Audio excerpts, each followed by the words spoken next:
بسم اللہ الرحمن الرحیم۔ سورہ مائدہ کی یہ جو آیت مبارکہ ہے چھٹے پارے کے آخر میں لَتَجِدَنَّ أَشَدَّ النَّاسِ عَدَاوَةً لِلَّذِينَ آمَنُوا الْيَهُودَ وَالَّذِينَ أَشْرَكُوا وَلَتَجِدَنَّ أَقْرَبَهُمْ مَوَدَّةً لِلَّذِينَ آمَنُوا الَّذِينَ قَالُوا إِنَّا نَصَارَى۔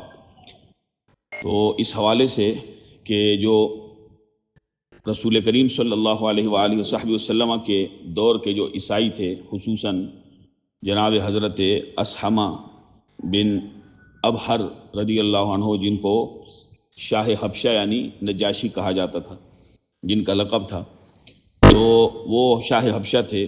ان کے اسلام قبول کرنے کے حوالے سے کل تفصیلی بات ہوئی۔ تو حضرت نجاشی رضی اللہ تعالیٰ عنہ کے حوالے سے، کیونکہ ہم نے ابتدائی غائبانہ نماز جنازہ کے حوالے سے ابتدائی گفتگو کی تھی تمہیدی، اب اس پر دلائل کو ہم بیان کرتے ہیں۔ حدیث صحیح ہے الذخیرہ کے اندر کہ جناب حضرت آدم علیہ نبینا علیہ السلام کا وصال ہوا تو آپ کے بیٹے حضرت شیس علیہ السلام کے پاس جنت سے کفن اور خوشبو پیش کی گئی۔ فرشتے اترے، انہوں نے حضرت آدم علیہ السلام کو غسل دیا اور پھر آپ کو وہ کفن پہنا دیا اور وہ خوشبو لگا دی۔ یہ کفن سفید کپڑے کا تھا اور وطر تھا، یعنی جیسے کہ 3 حصوں میں تھا۔ تو ان فرشتوں میں سے ایک فرشتہ امام بنا اور حضرت آدم علیہ السلام کا جسد اطہر اپنے سامنے رکھ لیا۔ دوسرے فرشتوں نے پیچھے صف بنائی اور یوں آدم علیہ السلام کی نماز جنازہ ادا کی۔ پھر انہوں نے آپ کے مبارک جسم کو بغلی قبر میں رکھا، پھر کچی اینٹوں سے قبر کو بند کر دیا۔ جب فرشتے فارغ ہو گئے تو انہوں نے آپ کے صاحبزادے حضرت شیس علیہ السلام سے کہا، تم نے جو تمہاری اولاد اور بھائیوں میں سے فوت ہو جائے، یعنی آپ کے بھائیوں میں سے، تو اس کو بھی اسی طریقے پر آپ نے رخصت کرنا ہے، یہی تمہارے لیے سنت ہے۔ تو یہ تمام جو ہے وہ چیزیں دلائل کے طور پر بیان کی گئیں۔ اسی طرح سے تحفۃ الحبیب علی شرح الخطیب کے اندر یہ موجود ہے کہ ان آدم لما مات قال ولد شیس لجبریل صلی علیہ فقال له جبریل انت مقدم فصلی علی ابیک فصلی علیہ وکبر 30 تکبیرہ، کہ حضرت آدم علیہ السلام کا جب وصال ہوا تو ان کے بیٹے حضرت شیس علیہ السلام نے جناب حضرت جبریل علیہ السلام سے کہا میرے والد کا جنازہ پڑھاؤ۔ تو حضرت جبریل علیہ السلام نے کہا کہ آپ اس سلسلے میں مقدم ہیں، یعنی آپ بیٹھے ہیں تو آپ کا پہلا حق ہے، تو اپنے والد صاحب کا جنازہ پڑھاؤ۔ تو حضرت شیس علیہ السلام نے حضرت آدم علیہ السلام کی نماز جنازہ پڑھائی اور 30 تکبیریں کہیں۔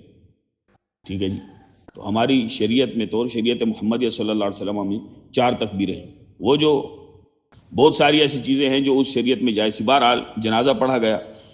ایسے ہی قدیم جتنی شریعتیں ہیں ان میں یہ جنازہ جو ہے وہ یہ رائج تھا، یہ کتابوں میں چیزیں ملتی ہیں۔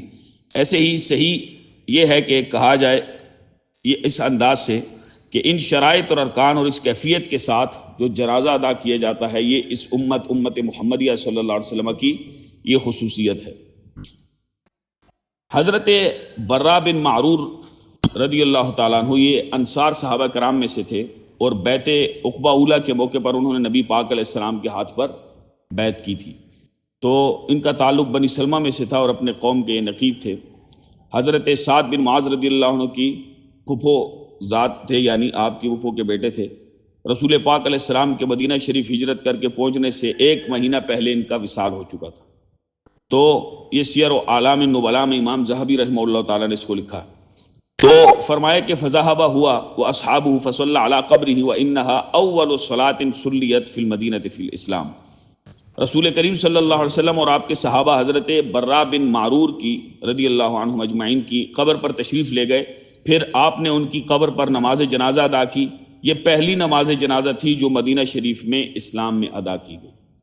ٹھیک ہے جی، حضرت برا بن معرور رضی اللہ عنہ۔ تو فرمایا کہ یہ ساری جو ہے وہ چیزیں آپ نے پھر وصیت کی حضرت برا بن معرور رضی اللہ عنہ نے کہ میرے مال جو ہے وہ کل 3 حصوں میں تقسیم کرنا، ایک نبی کریم علیہ السلام کی خدمت میں پیش کرنا، ایک حصہ فی سبیل اللہ دیا جائے اور ایک حصہ میری اولاد کو دیا جائے۔ سیر و اعلام النبلاء جلد نمبر 3 ہے۔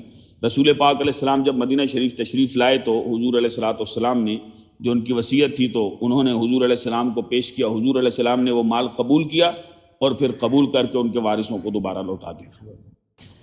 یہ الاصابہ ہے امام ابن حجر رحمہ اللہ تعالیٰ کی۔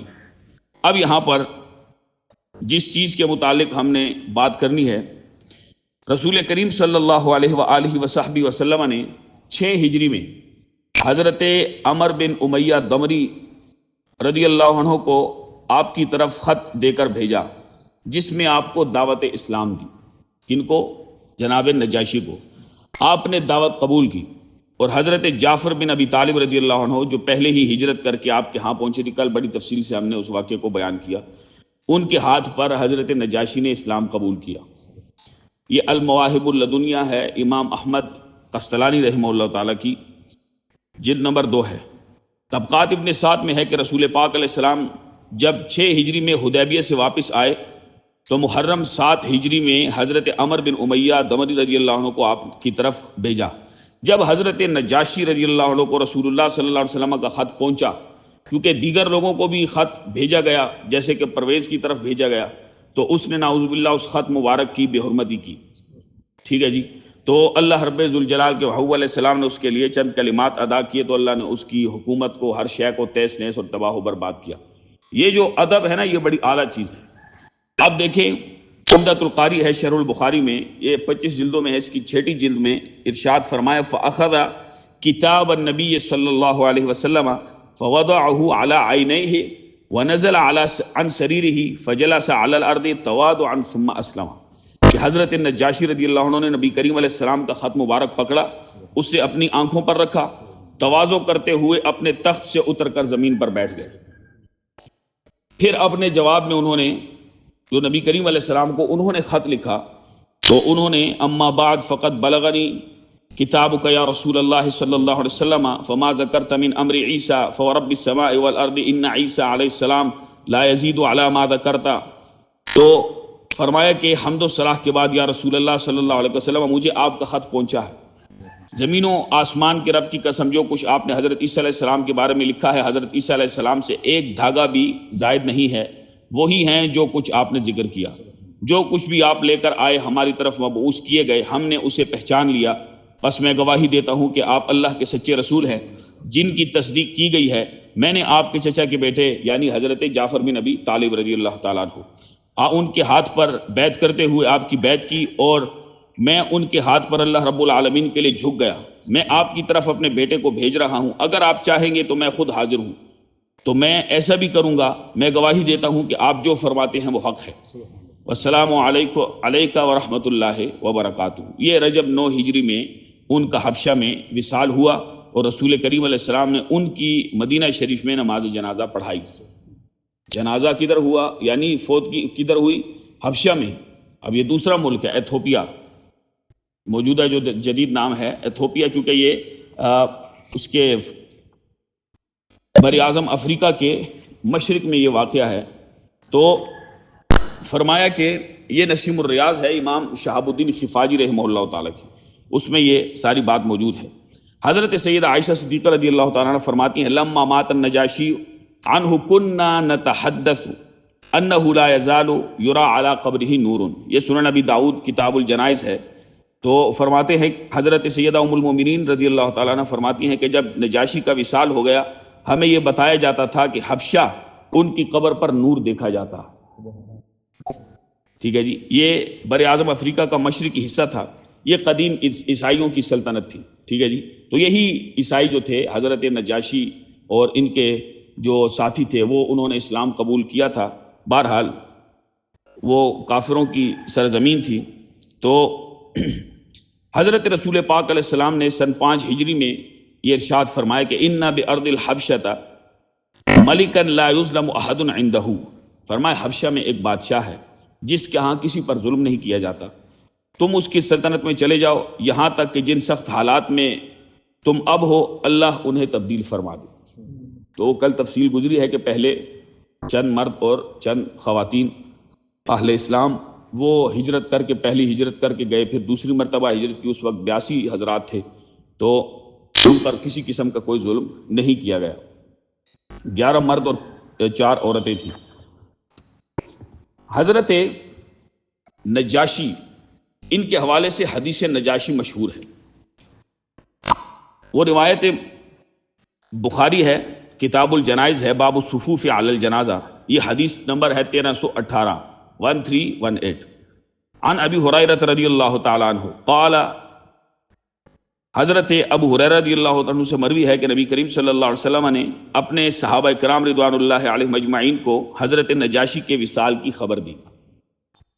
حضور مدینہ شریف میں ہیں، کوئی مواصلاتی نظام نہیں، کوئی ذریعہ ابلاغ نہیں، کوئی موبائل فون انٹرنیٹ نہیں، لیکن نبی پاک علیہ السلام نے صحابہ کرام کو خبر دی اور اسی دن خبر دی اور اسی دن حضور نے جنازہ پڑھا. تدفین سے پہلے پڑھا. یہ لوگ یہاں پر جتنے بھی تماشائی ہیں، یہ جتنے ڈرامے کیے جاتے ہیں، یہ سب کے سب بعد میں پڑھتے ہیں. ٹھیک ہے جی، تو بہرحال اس پر بھی ہم آتے ہیں. تو فرمایا کہ حضور نے خبر دی، پھر آگے بڑھے رسول پاک علیہ ثم تقدم فصفوا خلفہ فکبر اربعا، کہ آگے بڑھے، صحابہ نے پیچھے صفیں بنا لی، رسول پاک علیہ السلام نے 4 تکبیریں کہیں جیسے ہم جنازہ پڑھتے ہیں. الحمدللہ. یہ حدیث نجاشی کے حوالے سے جو جوابات ہیں، یہ اعتراض جو ہے وہ ہوتا ہے کہ مزید جو ہے وہ چند روایات بھی بیان کرتے ہیں، پھر اس جانب ہم آتے ہیں. چونکہ یہ جو حدیث مبارکہ ہے نا، اس کو حدیث نجاشی کہا جاتا ہے. امام بخاری اس حدیث کو اپنی صحیح میں بخاری شریف میں 13 مرتبہ لے کے آئے. کتنی مرتبہ؟ 13 مرتبہ لے کے آئے.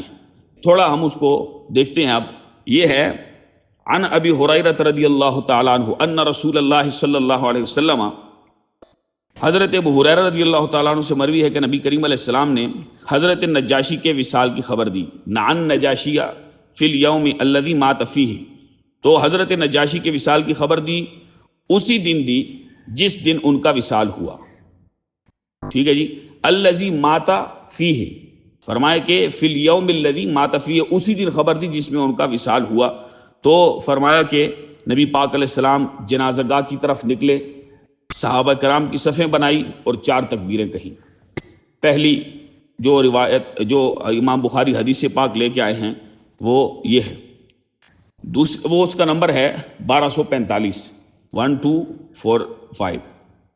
دوسری حدیث پاک جو امام بخاری لے کے آئے ہیں کہ 1317 نمبر یہ روایت ہے 1317 کہ حضرت جابر بن عبداللہ رضی اللہ عنہ سے مروی ہے. عن جابر بن عبداللہ رضی اللہ عنہ ان رسول اللہ صلی اللہ علیہ وآلہ وصحبہ وسلم صلی علی النجاشی فکنت فی الصف الثانی او الثالث، کہ حضرت جابر بن عبداللہ رضی اللہ عنہ سے روایت ہے نبی کرم صلی اللہ علیہ وسلم نے حضرت نجاشی کی نماز جنازہ ادا کی تو میں دوسری یا تیسری صف میں تھا.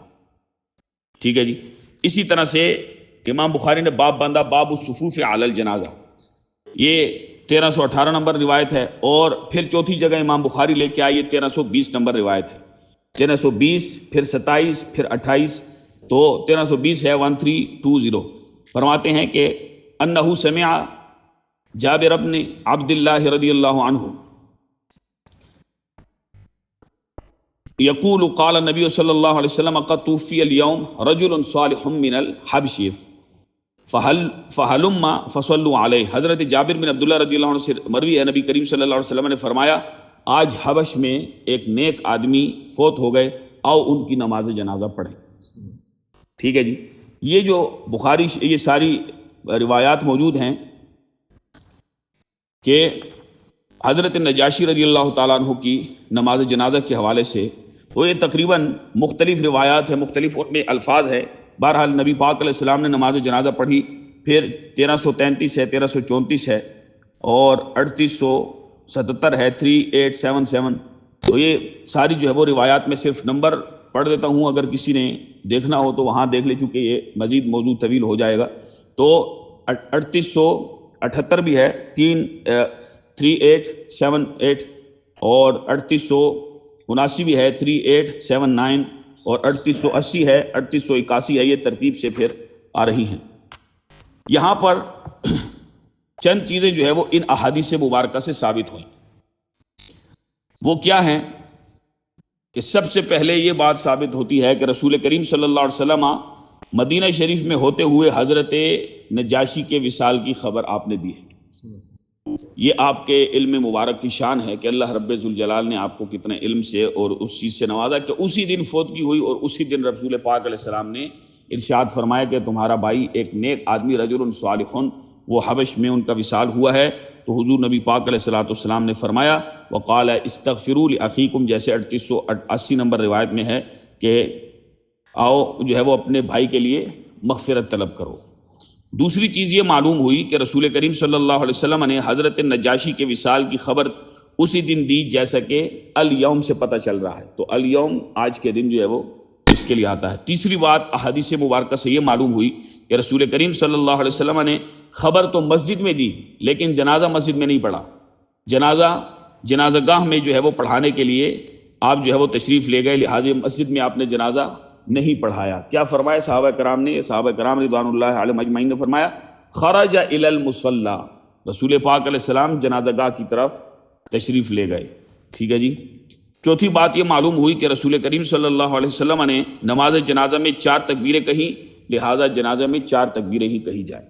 5 پڑھتے ہیں بعض لوگ بہت لمبے لمبے جنازے پڑھتے ہیں، تو یہ سب سے درست طریقہ وہی ہے جو اہل سنت و جماعت احناف کا صدیوں سالوں سے چل آ رہا ہے، جو صحابہ کرام کا طریقہ رہا ہے، جو رسول پاک علیہ السلام کا طریقہ تھا، اور اسی پر صحابہ کرام و اہل بیت اطہار کا عمل ہے۔ اب یہاں پر یہ بات کہ حضرت نجاشی کا جو جنازہ تھا وہ جنازہ غائبانہ تھا یا حاضرانہ تھا؟ ٹھیک ہے جی، یہ بات جو ہے وہ اب توجہ فرمائیے گا۔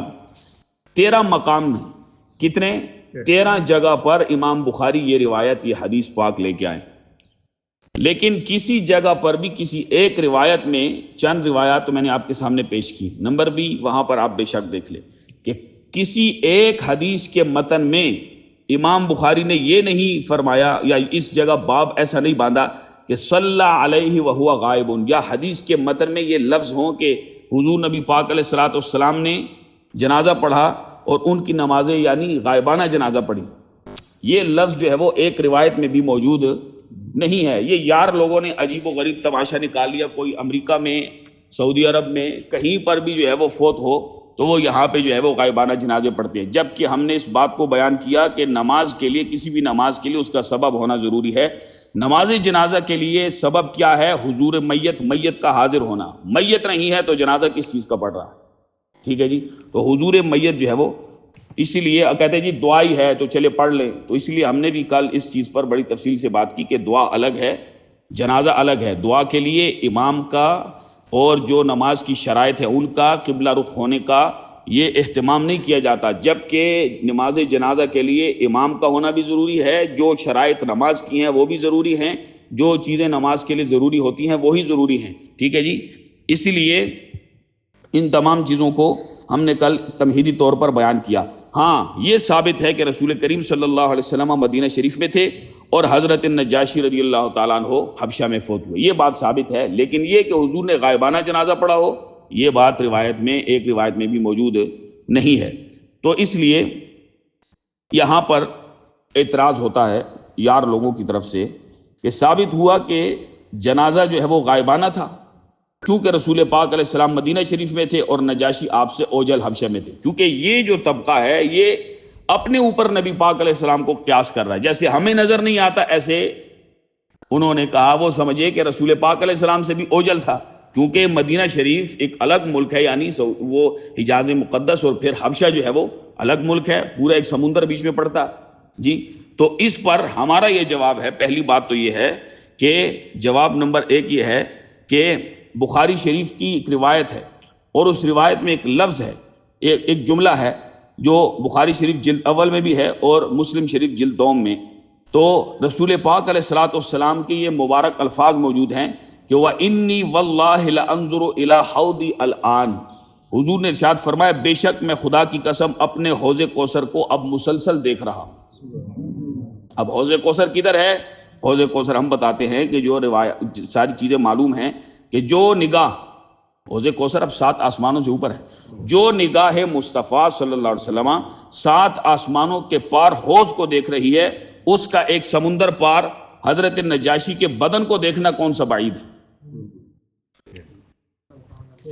یعنی جو نگاہ مبارک ساتھ پہلا آسمان، پھر دوسرا، پھر تیسرا، اور ہر آسمان میں جو ہے وہ کتنا 500 سال کی مسافت کا فاصلہ، پھر 7 آسمانوں سے اوپر، اور حضور فرما رہے ہیں وَإِنِّي لَأَنظُرُ إِلَىٰ حَوْضِي الْآن، میں مسلسل دیکھ رہا ہوں 7 آسمانوں سے اوپر اپنے حوض کوثر کو۔ تو جو حوض کوثر کو دیکھ رہی ہو جو مبارک ذات، وہ نگاہیں، تو ان سے ایک سمندر پار جو ہے وہ حضرت نجاشی کے جنازے کو دیکھنا، یہ کون سا بعید تھا۔ تو اللہ رب ذوالجلال نے، وہ آگے روایات آ رہی ہیں اس کو ہم بیان کرتے ہیں کہ اللہ رب ذوالجلال نے اس کو حضرت رسول پاک علیہ الصلوۃ والسلام کی کتنی شان بڑھائی۔ اسی لیے وہ کہتے ہیں یہ ہماری طرح ہے، ہماری طرح بشر تھے، کھاتے تھے پیتے تھے، نعوذ باللہ، حالانکہ عظمت بشر تھے، ان کی شان بڑی بلند تھی رسول پاک علیہ الصلوۃ والسلام کہ جیسا اللہ نے کسی کو پیدا ہی نہیں فرمایا۔ تو اب دیکھیں نا کہ حضور علیہ الصلوۃ والسلام نماز پڑھا رہے ہیں، تو ایسے صحابہ کرام نے فرماتے ہیں کہ ہم نے کہا کہ حضور علیہ السلام نے جیسا کہ کسی چیز کو پکڑا ہو، تو ہم نے عرض کی، تو حضور علیہ السلام نے فرمایا کہ جنت کا ایک پھل تھا، اگر وہ میں اس کو توڑ کے لے آتا دنیا میں تو قیامت تک میری امت کھاتی، وہ ختم نہ ہوتا۔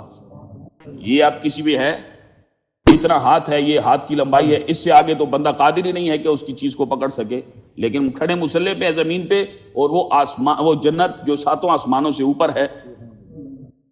جی تو یہ شان رسالت ہے، ذرا ہوش سے بول۔ اپنے حساب کتاب میں، اپنی اوقات میں بندے کو رہنا چاہیے۔ تو اپنے اوپر قیاس مت کرو، تم تو بالکل بیکار آدمی ہو، تم تو 2 فٹ جو ہے وہ اوپر ہوا میں نہیں اڑ سکتے جی، لیکن رسول پاک علیہ الصلوۃ والسلام کی شان دیکھو۔ دوسری بات یہ ہے کہ اسی حدیث میں جب ذکر ہے کہ آپ نے مدینہ شریف ہوتے ہوئے اللہ کی عطا سے جان لیا کہ حضرت نجاشی فوت ہو گئے، تو ان کے جسم کو دیکھ لینے میں پھر حضور کے لیے کیا مشکل۔ یعنی جن کو اللہ نے مدینہ شریف میں یہ بتا دیا، باقی لوگوں کو معلوم نہیں، لیکن نبی پاک علیہ السلام کو بتایا، حضور نے فرمایا آؤ تمہارا بھائی فوت ہو گیا، حبش میں ایک نیک آدمی فوت ہوا ہے، آؤ اس کے لیے استغفرو، ان کے لیے مغفرت طلب کرو۔ تو حضور علیہ السلام نے فرمایا کہ جنازہ پڑھایا، اور ہم نے حضور کے پیچھے جنازہ پڑھا۔ اب اس پر مزید جو ہے وہ دیکھیے، ہدی الساری ہے، مقدمہ فتح الباری، فرماتے ہیں لیس مقصود البخاری الاختصار علی الاحادیث فقط بل مرادہ الاستنباط منها۔ ہم نے جی بخاری پڑھی ہے، ہم نے بخاری پڑھی ہے، ہم نے بخاری، جناب بخاری اتنی آسان بات نہیں ہے۔ اگر بخاری اور حدیث یہ قرآن سمجھنا کہ 2-4 اردو کے جملے یا 2-4 آپ ایپ استعمال کر کے یا مارکیٹ سے آپ ترجمہ لے آئیں اور پھر یہ پڑھ لیں، تو پھر مدرسوں کے ہونے کی ضرورت کیا ہے کہ حدیث کو ایسے ہی سمجھ لیا جائے۔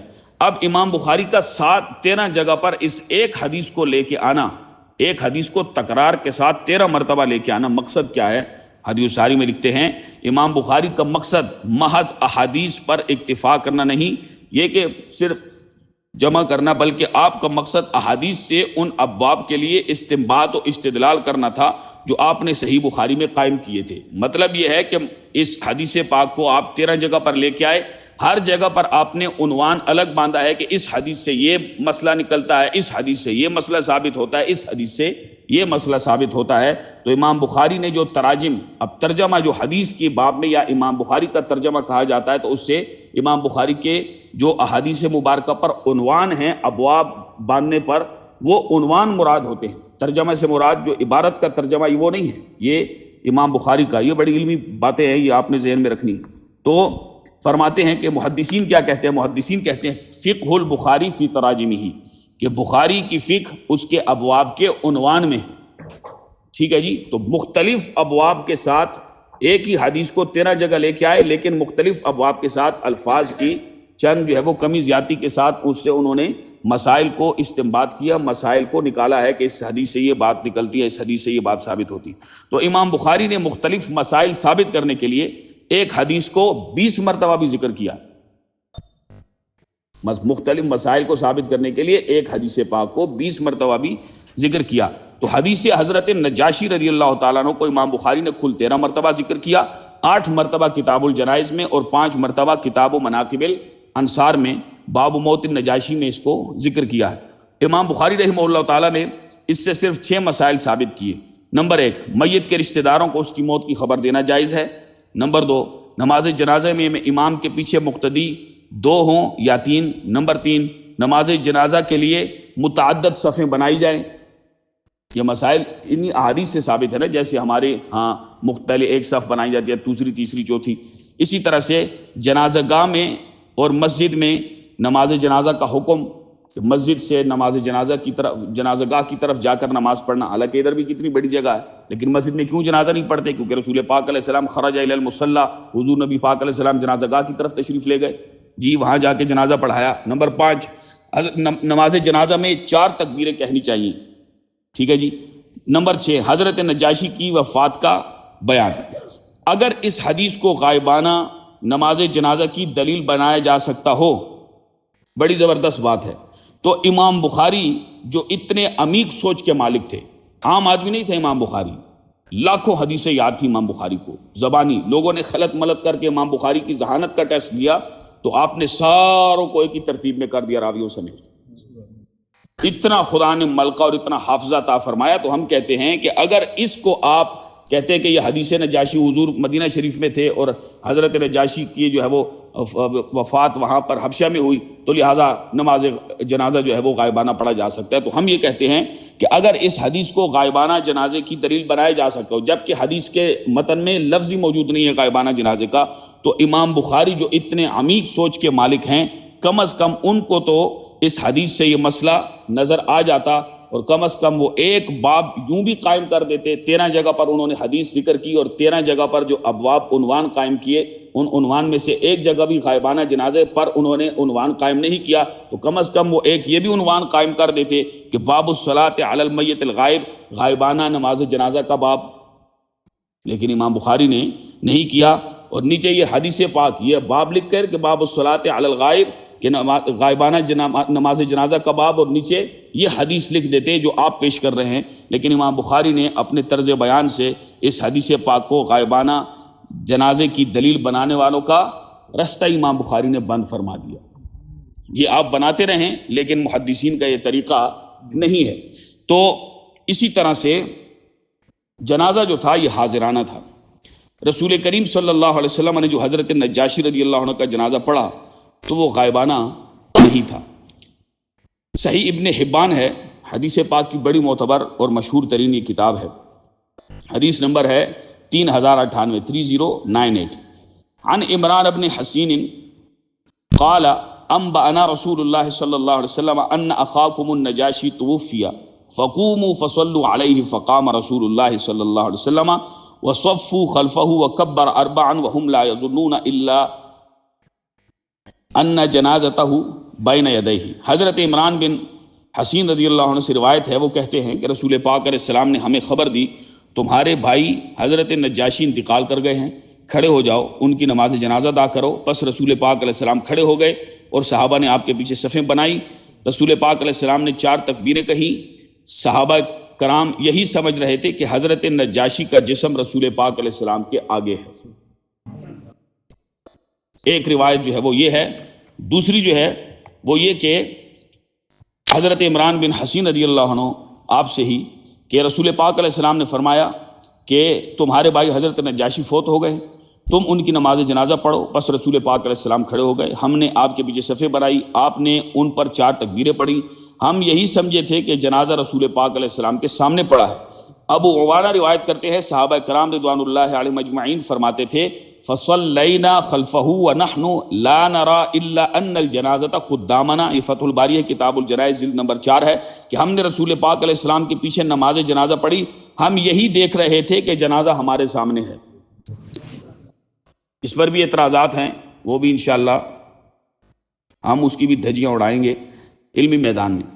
تو نماز جنازہ کے لیے جیسے ہم نے کہا تھا اپنے دعوے میں کہ حضور میت شرط ہے، میت کا حاضر ہونا شرط ہے، اسی لیے تو نماز جنازہ کی ادائیگی کے لیے تبوک اور مدینہ شریف کا درمیانی فاصلہ ختم کر دیا گیا۔ وہ کیسے؟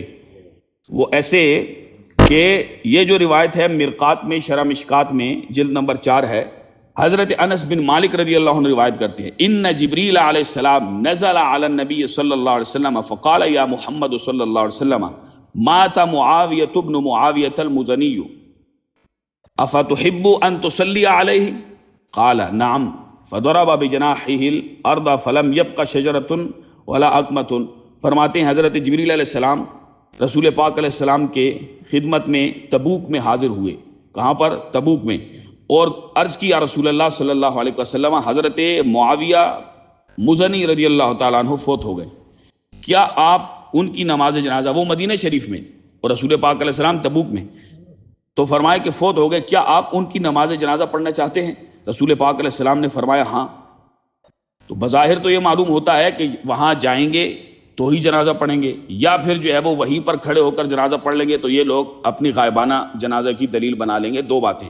لیکن آپ دیکھیں یہ خاصہ ہے رسول پاک علیہ السلام کا، حضور ہماری جیسے نہیں ہیں۔ حضرت جبریل علیہ السلام نے زمین پر اپنا پر مارا تو ہر درخت اور ٹیلا پست ہو گیا، رسول پاک علیہ السلام کے لیے حضرت معاویہ رضی اللہ عنہ کی چارپائی بلند کر دی گئی۔ یہ شان ہے قدرت کی، اللہ رب ذوالجلال نے حضور علیہ السلام کے خواص کو ظاہر فرمایا ہے کہ یہ خاصہ نبی پاک علیہ السلام کا ہے، عام بندے کے بس کی بات کہاں جی۔ یہاں تو بندہ سو جائے تو اس کو سر پیر کی خبر نہیں ہوتی، لیکن نبی پاک علیہ السلام فرماتے ہیں تنام عینای ولا ینام قلبی، میری آنکھیں سوتی ہیں، میرا دل جاگتا ہے۔ ہمارا تو دل ہی غافل ہو جاتا ہے، پتہ ہی نہیں ہوتا۔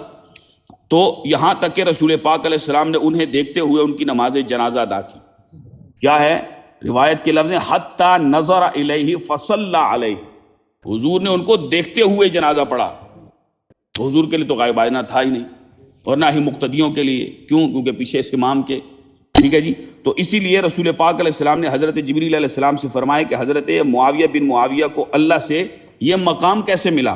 تو حضرت جبریل علیہ السلام نے جواب دیا ان کے قل هو اللہ احد سورت کے ساتھ پیار کی وجہ سے، اور آتے جاتے اٹھتے بیٹھتے قل هو اللہ احد کی تلاوت کے لحاظ سے، وہ بہت زیادہ یہ تلاوت کرتے تھے۔ تو اگر غائبانہ جنازہ بھی جائز ہوتا تو جبریل علیہ السلام زمین پر مار کے یہ اہتمام نہ فرماتے۔ تو حضرت ابو امامہ رضی اللہ تعالیٰ عنہ سے روایت ہے، اسی طرح سے امام قرطبی نے لکھا ہے، پھر دیگر جو دلائل ہیں وہ بھی یہاں پر موجود ہیں کہ حضرت رسول پاک، یہ نصب الرایہ ہے لأحادیث الہدایہ، فرماتے ہیں کہ حضرت جب موتا میں، جنگ موتا میں رسول پاک علیہ الصلوۃ والسلام ممبر پر تشریف فرما ہوئے، آپ کے اور شام کے مابین حجابات اٹھا دیے گئے، پردے اٹھا دیے گئے، آپ ان کے مارکہ کو دیکھ رہے تھے۔ پس رسول پاک علیہ السلام نے فرمایا، حضرت زید بن حارثہ رضی اللہ عنہ نے جھنڈا پکڑا، آپ لڑے یہاں تک کہ شہید ہو گئے۔ رسول پاک علیہ السلام نے انہیں صلاۃ اور دعا سے مشرف فرمایا اور فرمایا اپنے بھائی کے لیے مغفرت مانگو، وہ دوڑتے ہوئے جنت میں داخل ہو گئے۔ پھر حضرت جعفر بن ابی طالب رضی اللہ عنہ نے جھنڈا پکڑا، آپ لڑتے رہے یہاں تک کہ شہید ہو گئے۔ رسول پاک علیہ السلام نے انہیں صلاۃ اور دعا سے مشرف فرمایا اور فرمایا کہ اپنے بھائی کے لیے مغفرت کی دعا کرو، وہ جنت میں داخل ہو گئے، اور وہ اس میں اپنے پروں سے جہاں چاہتے ہیں اڑ رہے ہیں جنت میں، جناب حضرت جعفر بن ابی طالب۔ اب خبر کون دے رہے ہیں؟ رسول پاک علیہ السلام۔ کس کی عطا سے؟ اللہ کی عطا سے، یہ کسی اور کی شان ہے ہی نہیں جی۔ لہٰذا حضرت نجاشی رضی اللہ تعالیٰ عنہ کا جنازہ حاضرانہ ہونے کے بارے میں محدثین کی جو ہے وہ تصریحات ملاحظہ کریں، یہ کہ امام قرطبی فرماتے ہیں، بڑی ہی ایمان افروز باتیں، زبردست بات ارشاد فرمایا اذا رآہ فما صلی علی غائب وانما صلی علی مرئی حاضر والغائب ما لا یرا، الجامع الاحکام القرآن ہے، جلد نمبر 2 ہے۔ فرماتے رسول پاک علیہ السلام نے جب حضرت نجاشی رضی اللہ عنہ کے جسم کو دیکھا، کیا جی؟ حضور نے جسم کو دیکھا تو غائبانہ نہ ہوا، آپ نے غائب پر نماز نہیں پڑھی بلکہ آپ نے مرئی پر نماز پڑھی، مرئی جو نظر آنے والا ہو، جو نظر آ رہا ہو، اور حاضر پر نماز جنازہ پڑھی ہے۔ فرمایا کہ والغائب ما لا یرا، غائب تو وہ ہوتا ہے جو نظر ہی نہ آئے، یہ امام قرطبی ہیں۔ اور فرماتے ہیں ان الارض دحیت لہو جنوبا وشمالا حتی رآ نعش النجاشی کما دحیت لہو شمالا وجنوبا حتی رآ المسجد الاقصی۔ قرطبی ہے، جلد نمبر 1 ہے، فرماتے بے شک آپ صلی اللہ علیہ وسلم کے لیے زمین کو جنوباً شمالاً لپیٹ دیا گیا، دحیت لپیٹ دیا گیا، یہاں تک کہ رسول پاک علیہ السلام نے حضرت نجاشی کو دیکھ لیا جیسے آپ علیہ السلام کے لیے زمین کو شمالاً جنوباً لپیٹ دیا گیا۔ اس وقت کہ جب انہوں نے کہا کہ آپ مسجد اقصیٰ گئے ہیں، سبحان الذی اسریٰ بعبدہ لیلا من المسجد الحرام الی المسجد الاقصیٰ، کفار نے اعتراض کیا رات کے تھوڑے سے وقت میں ہم کیسے مان لیں؟ تو فرماتے ہیں کہ کما دحیت لہو، حضرت جناب نجاشی کی جنازے کے حضور کے لیے، یعنی حاضر میت ہونے کے لیے کہ رسول پاک علیہ السلام ان کو دیکھیں، اللہ نے زمین کو لپیٹ دیا. کیسے لپیٹا؟ فرماتے ہیں کہ ایسے ہی لپیٹا جیسا کہ حضور نبی پاک علیہ السلام نے مکہ شریف میں بیٹھے مسجد اقصیٰ کو دیکھ لیا کہ وہ حضور کے سامنے کر دی، تو جو وہ پوچھتے گئے تو رسول پاک علیہ السلام ان کو سب کچھ بتاتے رہے. ایسے ہی تو اسی طرح سے یہ اعتراض کرتے ہیں کہ اگر تمہارے نزدیک جنازہ کے لیے حضوریت شرط ہے تو پھر مذکورہ دلائل کی روشنی میں رسول پاک علیہ السلام کے لیے تو حضور ثابت ہوا، مگر صحابہ کے لیے تو میت کا حاضر ہونا ثابت نہ ہوا. اب دیکھیں حالت ان لوگوں کی یہ ہے کہ وہ ایک جگہ سے تو شاید یہاں پر مان جائیں، لیکن پھر آگے جی صحابہ نے کیسے دیکھا؟ اگر جنازے کا حاضر ہونا ہی میت کے لیے اس کے لیے جنازے کے لیے شرط ہے تو نبی پاک علیہ السلام کے لیے تو ان تمام دلائل سے یہ بات ثابت ہو گئی کہ حضور علیہ السلام کے لیے میت حاضر تھی، لیکن صحابہ کرام کے لیے میت کیسے حاضر تھی؟ تو اس پر ہم جواب دیتے ہیں کہ حضور میت امام کے لیے ضروری ہے، امام کے آگے ہونا چاہیے. حضور میت امام کے لیے ضروری ہے. اور وہ جو حضرت نجاشی کا جنازہ ہے وہ وہاں پر یہ چیز پائی گئی کہ رسول پاک علیہ السلام کے سامنے وہ میت موجود تھی، یعنی حضور علیہ السلام اس کو دیکھ رہے تھے. رسول پاک علیہ السلام کے لیے میت کے ظاہر ہو جانے والے قول کا ذکر کرتے ہوئے امام اسقلانی نے بات لکھی ہے کہ رسول پاک فتکون صلاۃہ علیہ کا صلاۃ الامام. میں عربی عبارت زیادہ اس لیے نہیں پڑھ رہا کہ بات طویل ہو جائے گی.